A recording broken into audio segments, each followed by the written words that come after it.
Hello, everyone. I'm so happy to be here and very grateful to the co-sponsors and sponsors of today's lecture series, and want to say a special thank you to Abby Jenks and Les Patlov, because I know there was a lot of heavy lifting, so thank you so much for the good work that made this whole series possible. And it's so good to see so many familiar faces who I haven't seen in some time, so it's lovely to be in Greenfield. Before I start, I wanted, actually, Abby and I were catching up before we began today, and we were talking about the need to frame what we're about to talk about, this pretty profoundly shaking federal spending information, frame it positively, because there is so much good organizing happening around the country, and it is different than the organizing we've seen happen prior to this, and that gives me a great deal of hope. And it's actually very much centered, although you'd imagine that I would think it would be centered because I deal with federal budgeting information. It is centered around federal spending in a large amount, because I do think that people are finding that as a common ground to have these conversations. So I want to nod to a couple of different pieces of organizing and initiatives that are happening so that we keep that in mind even as we look at these numbers. Of course, one of our co-sponsors today, Progressive Democrats of America, are doing an amazing job with Healthcare Not Warfare vigils. These are happening, and Sarah, my colleague Sarah Sylvia is here, so she gets the updates from PDA folks, but these are happening in greater numbers around the country, and they're very strategic and they're very targeted, and they are really calling the question of budget priorities and really asking us to look at the implicit, if not explicit, trade-offs around federal spending, and that's great organizing. Another very good piece of organizing is being done by Friends Committee on National Legislation, FCNL. That's happening out of Washington, D.C., but it's a national effort, and they're also using NPP numbers to have what they call our nation's checkbook conversations with people across the country, and they're asking legislators to consider the national budget as our checkbook, our nation's checkbook. In fact, we'll talk a little bit about tax day, right? So together, all of us contributed $915 billion to the 2009 federal tax pot, and it is with those taxes that our nation acts, and therefore it is a legislator's responsibility to consider it as part of our nation's checkbook. And they're having enormous impact. These very small but very targeted, very strategic legislative meetings, this outside strategy is having an inside the Beltway impact, like Healthcare Not Warfare, and they've actually, FCNL's being able to achieve national priorities budget hearings inside of Congress. This is very exciting and actually unprecedented. A third example I wanted to mention was, perhaps you've heard, there's a mayor in Binghamton, New York, Matt Ryan, a good soul, intrepid soul, and he's really struggling to potentially put up a cost of war counter. He's experiencing some resistance now, but he feels he'll prevail. But that has caused a number of other mayors and people from around the country to call NPP and ask if they too can understand the localized impact of federal spending. So that's another I think a very hopeful change, a different set of circumstances than we've seen before. And the fourth example, and again, this is just all for us to keep in mind, is that there is a burgeoning national conversation happening. And actually, Abby, when she talked about a little bit of a nuanced peace studies program here incorporating justice and especially environmental sustainability issues, that's happening actually on a national level, where people who have been very involved in post-9/11 analysis and organizing are coming together.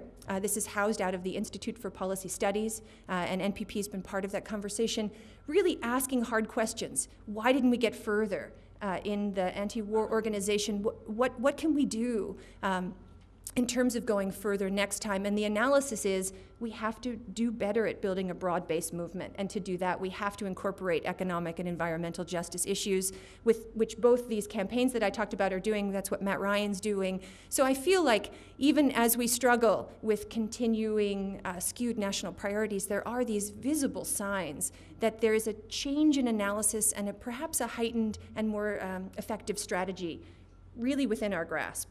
So With that in mind, we'll talk today a little bit about the localized impact of federal spending, and we'll talk about the ways in which, in fact, federal spending, the budget priorities process, is actually very, very available to all of us to have a meaningful impact. So both of those things, both that we have to understand that what happens in Washington, D.C. indeed has a great impact on Greenfield, and that each and every one of us, especially now, this is the most powerful part of the budgeting year, March through May, after the president introduces his budget February 1st, this is the time where that budget is scrutinized, scrubbed, and decided in terms of amount and allocation. So people's voices are very powerful now, and we can make a difference. So with that in mind, we'll go forward. Just a little bit about National Priorities Project. We're a federal budget research organization. As hopefully you know, we have literature on the table as well as a sign-up sheet if you wanted to get more information from us. Our main purpose is to help make federal spending, both the process and the numbers of federal spending, accessible. And to do that, we spend a lot of time thinking about the localization of data and also the contextualization of data. So how do we get the local impact known in a community like Franklin County or Greenfield? Of course, the words by Dr. King are known to us, and our job at NPP is to see how that plays out in numbers. And the fact underneath is a little-known fact. It's one of our colleagues in research actually offered it to us. So many people in the United States, especially now, actually are talking about the drain of stimulus spending or the drain of social spending vis-a-vis the budget. And in fact, during the same period, our nation spent nearly 2 times more on the U.S. wars in Iraq and Afghanistan than we did on all of these, what do we call, entitlement programs, these social programs, food stamps, WIC, and temporary assistance to needy families, or TANF.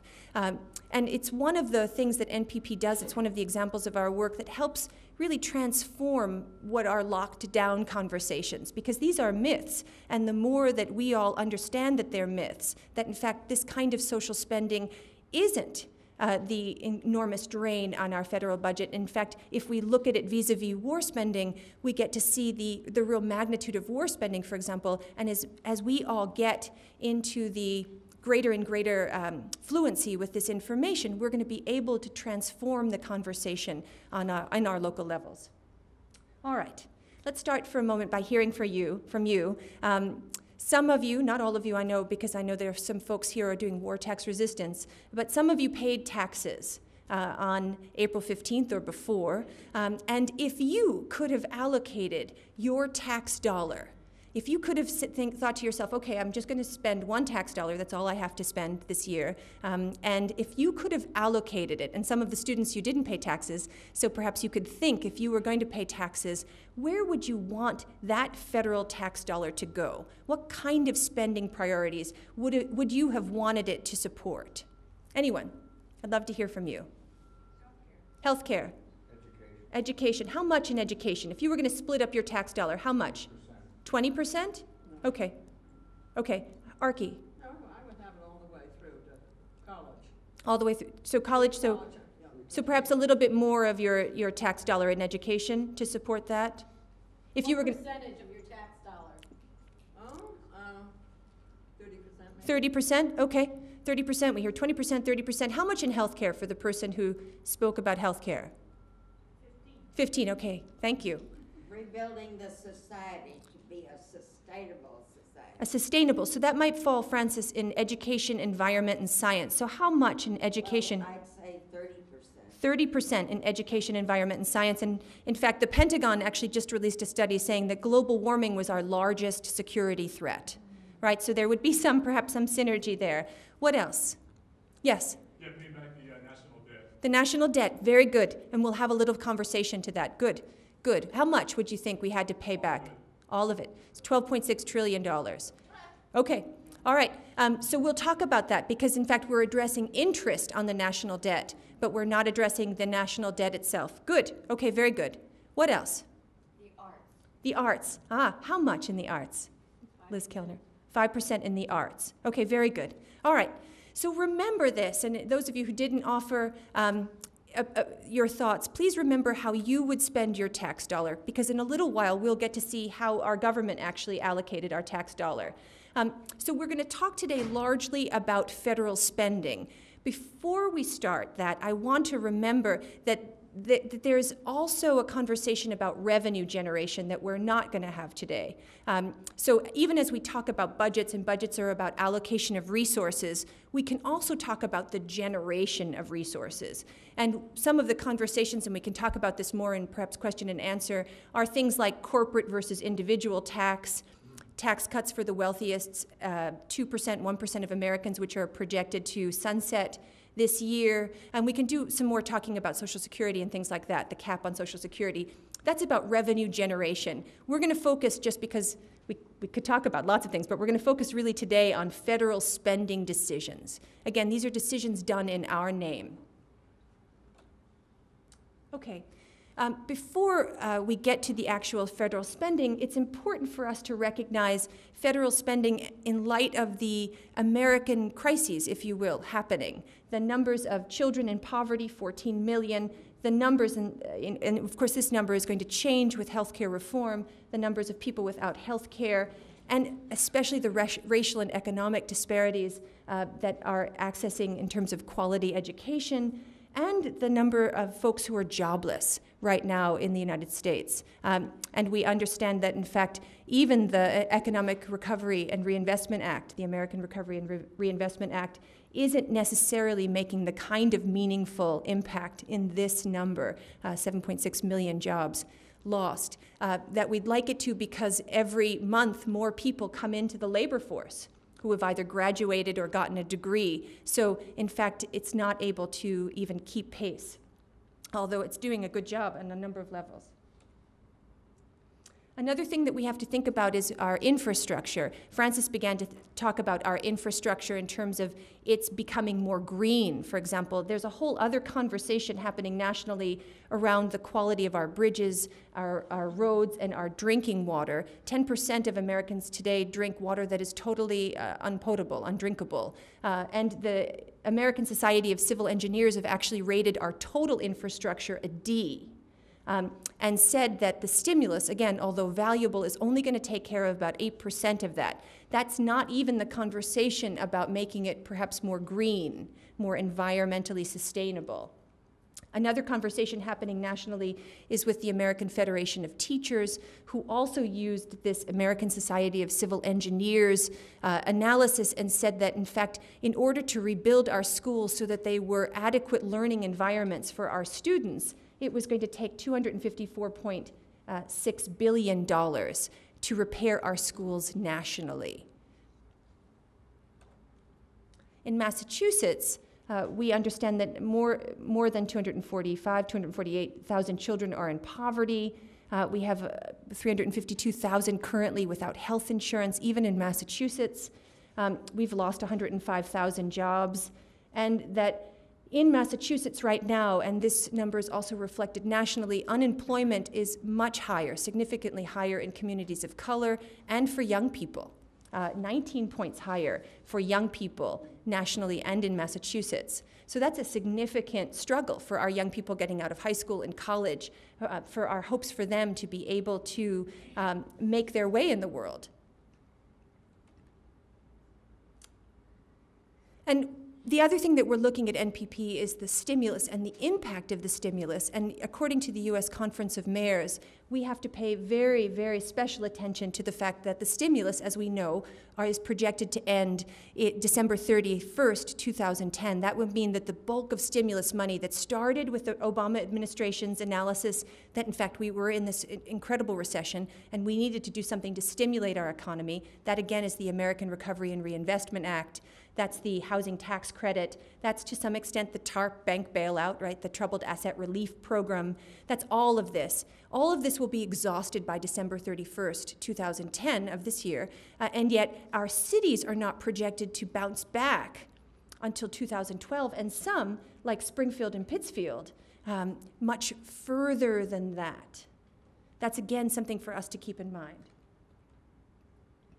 Okay, so as we think about federal funding to states like Massachusetts and local communities like Franklin County and Greenfield, it's important for us to keep in mind that the majority of the money flows through the state and to this county, city, and town. It used to be in our nation that, in fact, a good deal of money flowed from the federal government directly to a city like Greenfield. That is not so anymore. And so one of the impacts of this is that it's sometimes hard to decipher what is a state's responsibility and what is a federal government's responsibility, what the city got from the state versus the kind of federal money coming through the state for the city. And so actually that's one of, I think, the reasons that it is harder for us to push up, if you will, to the federal government and have these federal level conversations, because it can be, unless we're paying great attention and or accessing good information, it can be hard to know how to hold federal elected officials responsible for federal spending decisions, because it's this filter down through the state. So it's hard to know, for example, when we talk about Massachusetts state budget crisis, how much of that is directly related to federal funds coming into Massachusetts. And so we're going to talk a little bit about that in a slide that I've prepared for you. All right. So when we think of federal spending in local communities, we just wanted to give you an example of the kinds of federal money that you can see coming through your state and directly to the community. So in terms of schools, of course, it's an education, it's Head Start. These are for our young ones, and Title I schools. For City Hall, this is a lot of road projects, a lot of clean water infrastructure projects, mass transit, of course. Housing Authority, these are Section 8s, vouchers as they manifest in Massachusetts. They manifest differently in other states, but these are affordable housing, building projects, and things like that. Anti-poverty, this is all of the social services block grant, our youth programs that are federally funded, the food and hunger programs. So for example, at the Food Bank of Western Massachusetts, where I worked, as Abby said, we got both Massachusetts Emergency Food Assistance Program money, that's MEFAP, we got that, but we also got an incredible amount of in-kind food from the USDA. It came into the Food Bank of Massachusetts. And so when MEFAP, when the Massachusetts Emergency Food Assistance Program was lean, we really had to rely on the USDA to feed people in Western Massachusetts. And when that was lean, and MEFAP was lean, folks were really struggling. And that's why you might have heard from your pantries that you needed extra food, because in fact the food bank couldn't meet the demands of local food pantries. State agencies, this is of course a lot of the entitlement programs when we think about Medicaid, Medicare, SNAP, which is the new acronym for food stamps, and the JOBS program. That's the vocational ed, that's job training, that's all of the things that we might think about in terms of also unemployment.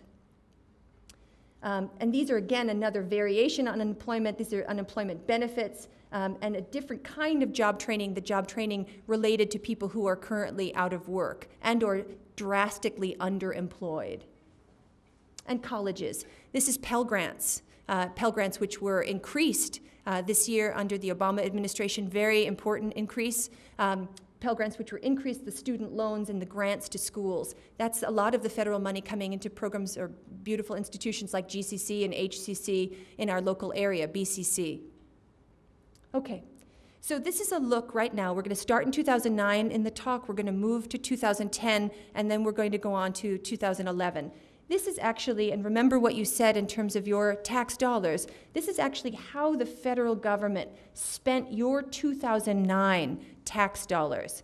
Now, it's important for you to know that NPP, as a federal budget research organization, we get this information directly from the federal government. When a president puts out the budget for the next year, so the FY 2011 budget was presented by President Obama in February 1st, 2010, the Office of Management and Budget and the Congressional Budgeting Office, two of the mainstays in Congress, they have to say how they spent the revenue in 2009. So they have to do both at the same time, which is how we're able to tell you how your individual federal tax dollar is spent. So this year, we actually see, I think, in a very important lesson by looking at this, we see that government is not immutable. unmutable, because government changed in 2009 in response to the federal economic crisis. In 2008, you would have seen an extraordinary drop between interest on the national debt, which is the third bar, and the next largest category. But this year, in 2009, this past year, we saw government, income security and labor, and housing and community, the next three largest bars, we saw them get significantly larger. In fact, more than triple than they were in 2008. And that's government addressing issues in our local community. That's the $787 billion American Recovery and Reinvestment Act. That's the housing tax credit. So in terms of the government bar, what you see getting larger is largely because of the Troubled Asset Relief Program. 5.6 cents of the 9.8 cents has to do with the bank bailout. So that's the bank bailout. That's how it had an impact on your taxes. The income security and labor and housing, that's the kind of stimulus that we're talking about. That's the stimulus that we're going to spend all the way through the rest of this year. Food also grew a little. Again, that's food vouchers. That's also money to food banks. And veterans benefits, energy, environment, and science, 2.5 cents. And you'll remember that Francis wanted significantly more than that. Education at 2 cents on every tax dollar, all the way to international affairs and transportation that got 1.3 cents each of your federal income tax dollars. You know, something to think about in terms of international affairs, that's every diplomat, that's every bit of international aid, every single dollar of international aid. That's important because often the other conversation that we hear nationally is not only our social programs upending our budget, but we're giving more than other nations internationally in terms of support, HIV/AIDS research, HIV/AIDS addressing, other kinds of poverty programs, the tsunami relief. In fact, when we look at it vis-a-vis other kinds of federal spending priorities, it's actually very small relative to our nation's overall budget, when we also imagine that it's every single diplomatic outpost.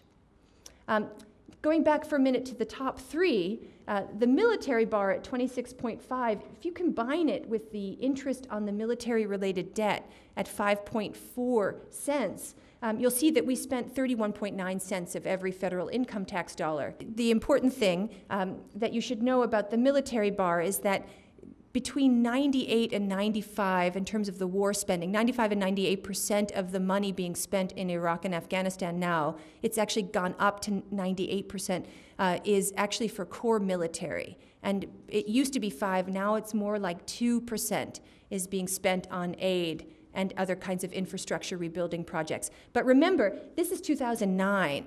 So 2009, I'll get to you in just a second. 2009, this was not war spending in military because President Bush chose to actually fund the U.S. wars in Iraq and Afghanistan outside of the federal budgeting process. So, and he did that from 2001 to 2009, his last budget. So that actually doesn't show up in our core military expenses until 2010. So the kind of money that you're asking about, which is a good question, is actually borrowed money.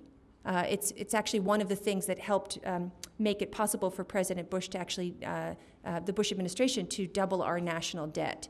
It was his war spending borrowing and also his tax credits that actually contributed significantly to his role in the national debt. And that's actually a great question you asked, because part of the issue is that our national debt, we can only pay the interest on it now. And so it is something that I think that we have to consider. The question that we ask at NPP all the time is, you know, if we think about national debt as a credit card, right? Because our nation we have 3 ways of making national debt. We can borrow from ourselves. We can borrow in terms of selling bonds and securities to folks like us. We can borrow from some existing trust funds like Social Security, or we can borrow internationally. And so there was a significant amount of borrowing done during the 8 years of the Bush administration, and actually President Obama made some choices to stimulate the economy also with borrowing and through the things that we've talked about. And so right now it is taking a larger share of our federal budget pie, if you will, the national debt. It is a conversation to have for sure, and we're going to talk about a little bit about how President Obama is addressing it. The interest on the military debt, so we calculate debt interest going back, as our debt does, to 1940, right? And so we aggregate it and we look at the different kinds of borrowing that was done for different things from 1940. And some years, as you well know, there was no borrowing done, and some years there were 73 cents on every individual tax dollar borrowed. In 2009, for example, 57 cents of every dollar in that big $2.7 trillion federal fund pot was borrowed. So more than 50% of that pot was borrowed in 2009. Some years, though, it's much higher than that. So we calculate each individual instance of borrowing, our great research team, and we look at it from 1940. Again, not every year has something for us to choose, and we pick it out, and we just separate it out. So this actually represents all of the borrowing our nation's done on military spending since 1940. And as it aggregates, we pay interest on it. As it sums up, we pay interest on it. And we've done a great deal of military-related borrowing, especially in the last 8 years, 10 years.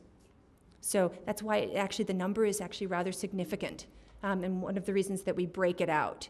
There's other kinds of borrowing that we do in that other 8.2 cents. And in fact, next year, the research team is actually thinking about parsing out that 8.2 cents so that we can see the borrowing that was done, for example, for education or for healthcare or for the environment, because there's certain supplementals that are passed. Supplementals by themselves are not bad things, right? They're quick ways to relieve a need for spending. It's just that some of the supplementals around the U.S. war in Iraq and Afghanistan were just chronic. They were ongoing. They weren't really emergency supplementals because there was an ongoing war. So the median income and family in Greenfield, this is just how it would break out for some good folks here, paid about $4,000 in federal income taxes. And this is just giving you an opportunity to look at this median income family's contribution to this federal fund pot. This year at Tax Day, NPP actually put out a tax calculator. So if you go to the site, nationalpriorities.org, you can actually put in your actual tax dollar amount, and we'll calculate it for you. So that in past years we've done median income families, and that's I think it's an important measure because it gets to look at the median, right? And a median is an important measure in any community. But we also have this year the actual tax calculator. So for example, if you're a family and you put in $600 in federal taxes, it'll go prrp, and it'll tell you how that $600 was broken out and spent by our government. And again, the percentages are proportional, and the percentages are given to us by the Office of Management and Budget and the Congressional Budgeting Office. So it's coming right from the government and then calculated by our great researchers.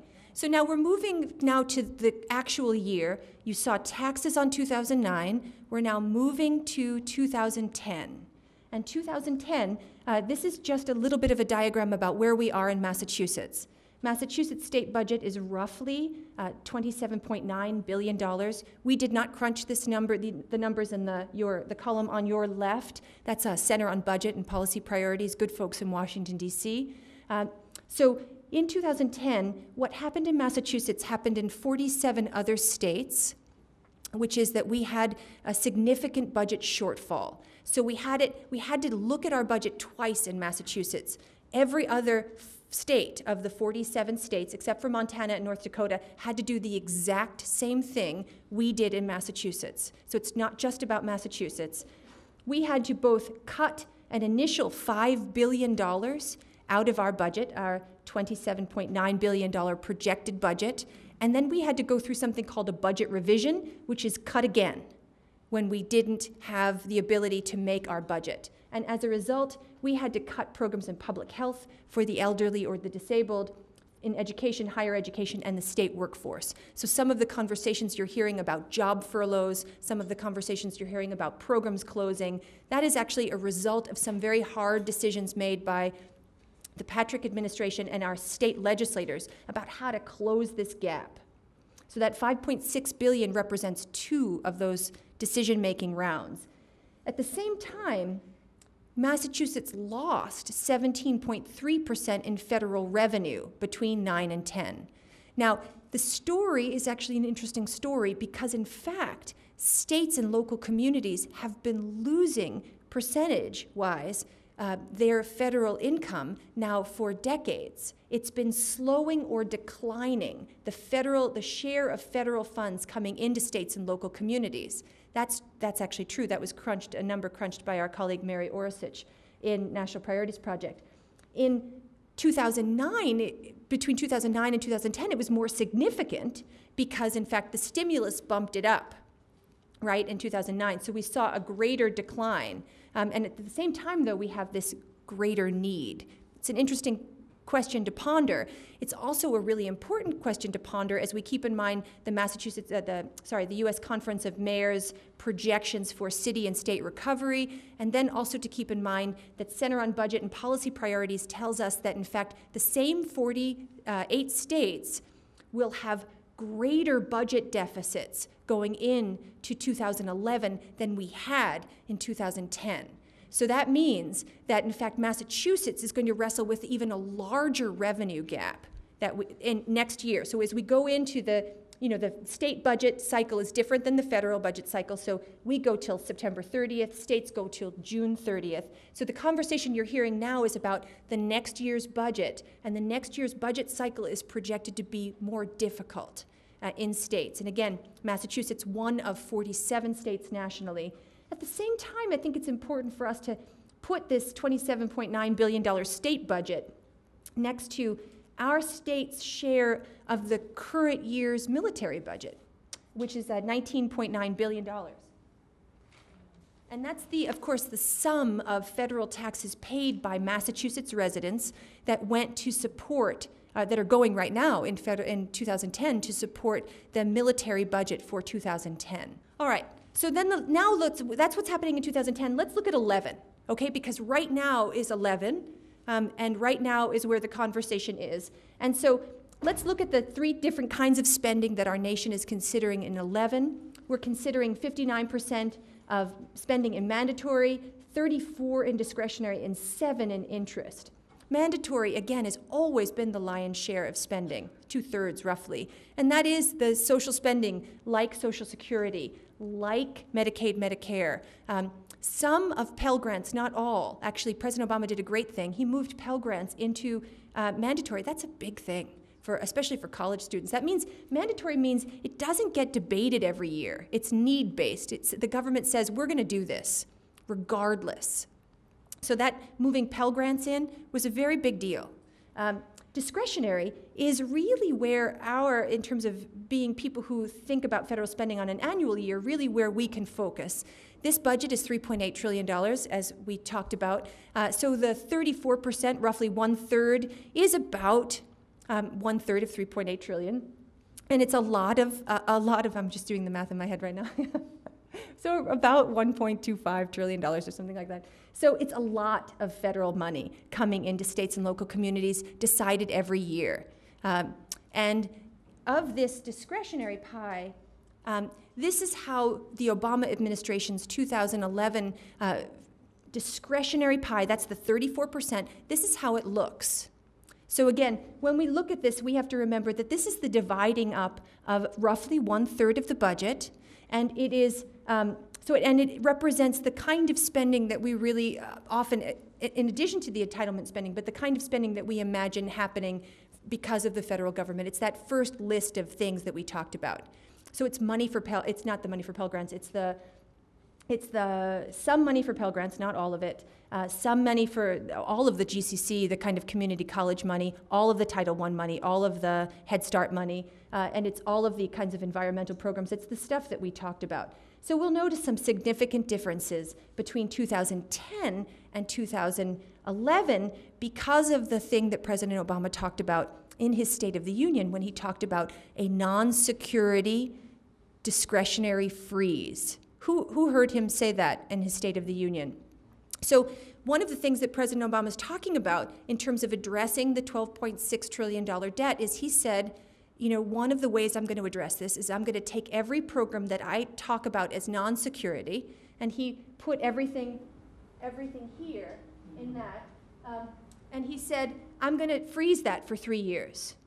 And I'm going to not freeze military spending, and I'm not going to freeze some other kinds of associated spending within this that have to do more with, indeed, some pieces of permanency training in Iraq and Afghanistan.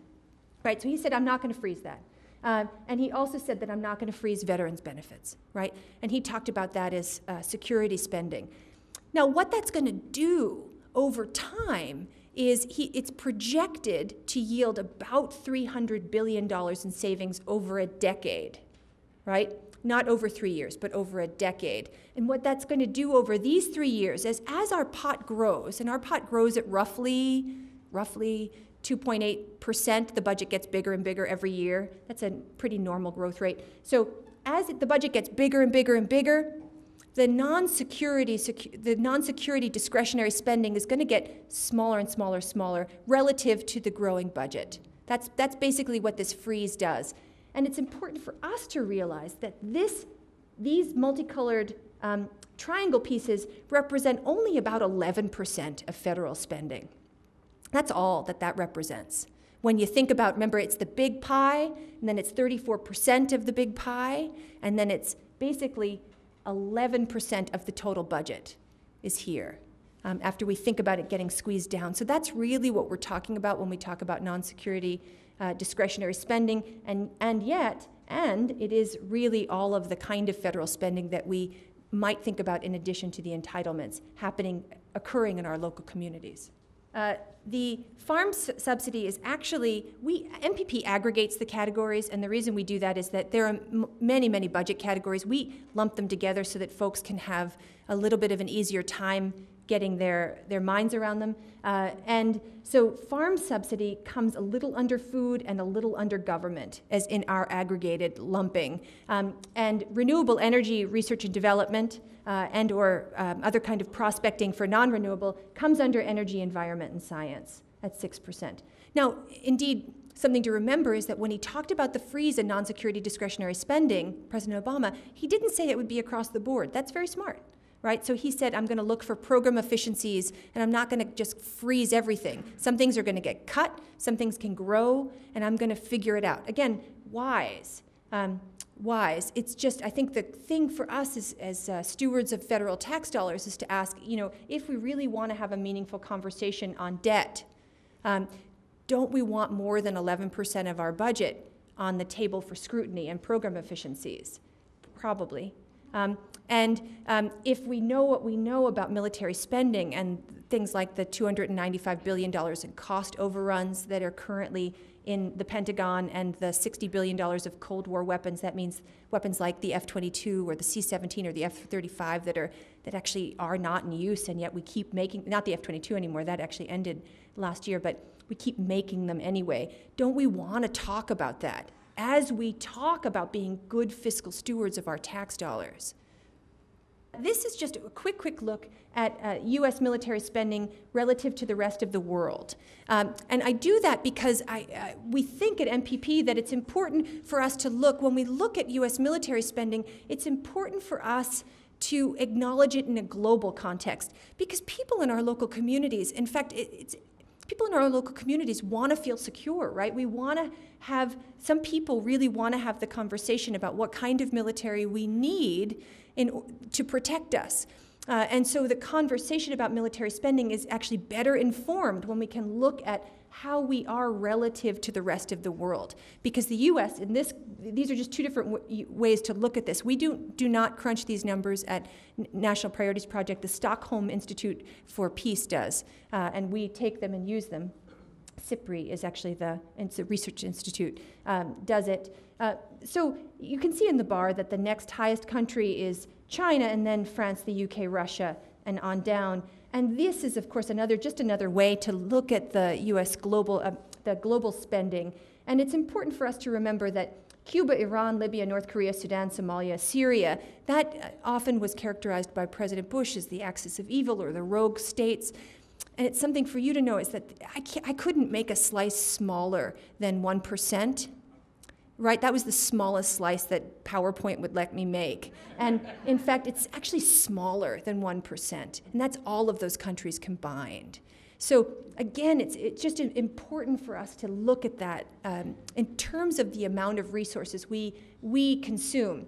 The fiscal year 2011 budget for military spending is $737 billion. It's the highest military budget we've ever put forward as a nation. Higher, greater than World War II spending in constant dollars. That's something else to just remember when we're talking about this, that we factor in inflation. So we make the dollars all worth the same amount, so that we can't say that it's just more in 2010 because you didn't factor in inflation. No, actually, when you look at it, it's still the most. I actually should say that we have a bunch of information. We have our President's Day analysis where we look at 9, 10, and 11, and we break it out in these categories, and we also have a tax day analysis here. So, and in terms of the President's budget analysis, we also then look at spending in the state. So you can see the impact in Massachusetts on energy, education, and healthcare, which are our 3 core issue areas that we're going to follow for 3 years. In addition to military spending at MPP, we're going to get some depth in that. Yeah, that's a really good question. Is there any military spending in the mandatory budget? Actually, there's about 1.2% of military spending in mandatory. It's not significant enough for us to have a conversation about at MPP, but it's the majority. It's more than 98%, well more than 98% in discretionary, and therefore it's decided every year. There's some of the it's a longer explanation. I think it's some of the really core weaponization and base spending is now considered mandatory spending, but most of it happens every single year through the budgeting and appropriations process. So this is a graph of a little bit of the conversation we're having around the discrepancy between federal funds to states and local communities and military spending. So this is all of our discretionary spending, right? Because international affairs is a little bit different. That's the 1.3 cents of your tax dollar in terms of discretionary spending. So from 1977 to present day, this is the line graph with red being the military, the mustard being domestic, and international affairs. This is the majority of money coming into states and local communities from the federal government. Now, one of the things to notice is that this red line has a precipitous drop, right? And part of that is that, in fact, we don't know, and neither does the Obama administration know how much we're going to spend on the U.S. wars in Iraq and Afghanistan, right? So there's a $50 billion placeholder that the Department of Defense puts in, but we don't know. And one part of that is evidenced actually by the fact that in 2010, right, President Obama put out a budget, and he included the U.S. war spending, very important. Totally applaud that, because that's the reason we want it to do it that way is because there's 3 things, right? 1, it gets scrubbed in the budgeting process, it gets looked at. 2, it's predictable, so therefore we can know that it's coming because the calendar happens the same way every year. And 3, we have to have the revenue conversation. How are we going to pay for it? With supplementals, we never have that conversation, right? We just borrow. So that's really great. He also, though, has to put in a supplemental because of the surge in Afghanistan. So that's going to be upwards of $35 billion more, and it's coming sometime in May. We don't know exactly when. They're going to put some money for Haiti in there, not all. They're going to put a lot of different things in that. So NPP folks are looking at that now. So this is all to say that we don't know exactly what's going to happen. So therefore, we can't actually project it. But if we stay at war, in Iraq and Afghanistan, and we also know that the drawdown in Iraq is not going as smoothly as I think the Obama administration has wanted it to. And as we escalate in Afghanistan, we can actually project that this line will actually look, even if it levels out for the next couple of years, it's going to look very similar to the line going up. And so one of the things that the Defense Department does is it does its own projections outside of the Office of Management and Budget. And one of the things that the Defense Department has said is that we're going to grow roughly 2.5% a year for the next decade. They're projecting getting bigger and bigger and bigger. Again, we don't use that. We use apples to apples, so we use Office of Management and Budget. But if our colleague Chris Hellman at MPP did a little crunching around these numbers, and if indeed the military budget gets bigger and bigger and bigger by 2.5% every year, it's going to add another $522 billion in military spending over the next decade. So that's on top of the individual years. We're just going to get a little bit bigger. Now, if you want to go back over that same decade of the freeze in the non-security discretionary spending, and think for a moment that we hope to save in that same decade by freezing discretionary, non-security discretionary spending $300 billion. It's hard to put those two numbers together. So we're projecting, our nation's projecting to grow the military budget, and that's going to cost us roughly $522 billion more in a decade. And then we're projecting to freeze non-security discretionary spending, and that's projected to save us a little bit more than $300 billion. So in fact, the $300 billion will be eclipsed by the extra military spending. This is actually what we were talking about. This gentleman's question actually speaks directly to. This is the effect of a policy shift that has seen fewer and fewer dollars coming into states and local communities. This again represents about 98%, these bars, of money, federal money coming into states and local communities. That's the orange bar. They're not colored, they're not different enough in color, so I apologize. And the red bar is military spending. And the story of this bar graph is that, in fact, our budget grew at about 28% from 2001 to 2011. And at the same time our budget was growing up, and you can sort of think in your mind about a 30-degree angle, aid to states and local communities grew under budget. So it was growing at about a 14% rate, whereas military spending was growing faster than budget at about a 41% rate. Again, these are federal budget numbers along the same kinds of analysis lines that we're talking about. So that just meant, again, it's the story of the non-security discretionary freeze before the non-security discretionary freeze. So that the non-security discretionary freeze will add to this disparity, basically. So that means as the pie got bigger, the piece of aid to states and cities got smaller, and the military portion of it got bigger than the pie itself. Okay, so let's just bring this home, and then I'd love to talk about questions and stuff. Taxpayers in Franklin County, this is $268.9 million for the U.S. wars in Iraq and Afghanistan. That's part of our cost of war initiative. The same amount of money. We could have had the same supply every household in the county with renewable energy for free for 14 years. And I think of that because there's such we put this in actually because of the Vermont Yankee work that's being done in this area. And it's important for us to recognize, again, the opportunity costs of war spending. $55 million just for the folks in Greenfield. That's, again, the other one was Franklin County numbers. This is $55 million. That's 3.5 times your current education budget, 1.5 times your operating budget. And it's your public safety budget for 10 years or your police fire departments for 6 years.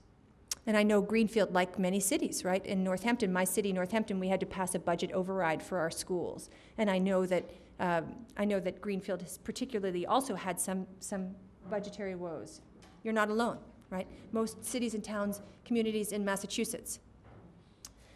This is just the surge. So this is just, again, this is estimated at $35 billion because I wanted it to be even under. This actually comes home right to GCC. This is all the tuition and fees for all full and part-time students at your college for the next 680 semesters, or 340 years. And this is, it's meant to give us a little bit of cheekiness and a little bit of, a way to try to laugh at this, but also to convey the magnitude and meaning of these kind of big numbers. Because these are the opportunity costs in our budgeting decisions, and it's what's happening every day. Using in part, our federal income tax dollar. And just one other. So this is the year coming again, and I want to close with this because we're at a college where Pell Grants are precious, and because it's the time where we can be powerful now. So for the next year's war budget, we could increase the maximum annual Pell Grant. It was increased this year by the Obama administration, tremendous, right? But from $5,250 to $5,500.